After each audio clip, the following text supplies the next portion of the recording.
আজকে আমি রান্না করব সয়াবিনের ঝোল। তো তার জন্য আমি তেলটা গরম করে নিয়েছি আর হলুদ লবণ দিয়ে সয়াবিনটাকে মাখিয়ে ভেজে নিচ্ছি অল্প অল্প করে, বেশি ভাজবো না, অল্পই ভাজবো। আর এখানে আমি রসুন, পেঁয়াজ, লঙ্কা সব কিছু আমি মিক্সি একটা বাটিতে নিয়ে নিয়েছি। এগুলো পেস্ট করবো বলে আলাদা করে কিছু পেঁয়াজ, রসুন, লঙ্কা, টমেটো কেটে রেখেছি। এখানে আমি তেল দিয়ে দিলাম। আমার সয়াবিন ভাজা হয়ে গেছে, উঠিয়ে নিয়েছি সয়াবিনগুলো। তেল দিয়ে দিয়েছি এখানে। তেলটাকে এপাশ ওপাশ আমি নামিয়ে নিচ্ছি যাতে সবখানেই তেলটা লাগে।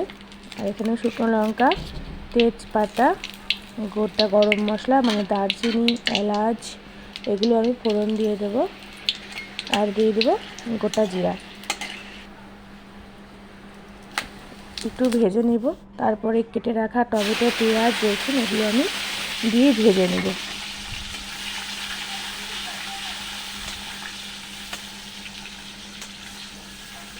বেশিক্ষণ ভাজবো না, অল্প একটু ভাজবো। তারপরে আমি দিয়ে দেব যে বেটে রেখেছিলাম মশলাটা, সেই মশলাটা।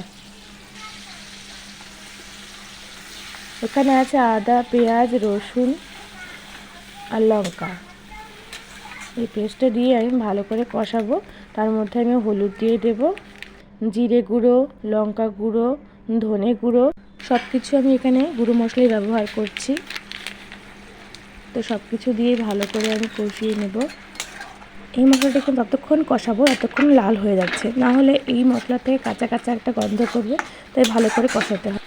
দেখো একটু লাল লাল হয়ে গেছে, মানে প্রায় আমার কষানো হয়ে গেছে মশলাটা। এখন আমি আলু আর সয়াবিন যে ভেজে রেখেছিলাম সেটাও আমি দিয়ে দেবো। একবারে সব কিছু ভাজবো, মানে কষাবো, তাতে সয়াবিনগুলোর মধ্যেও ঢুকবে মশলাটা।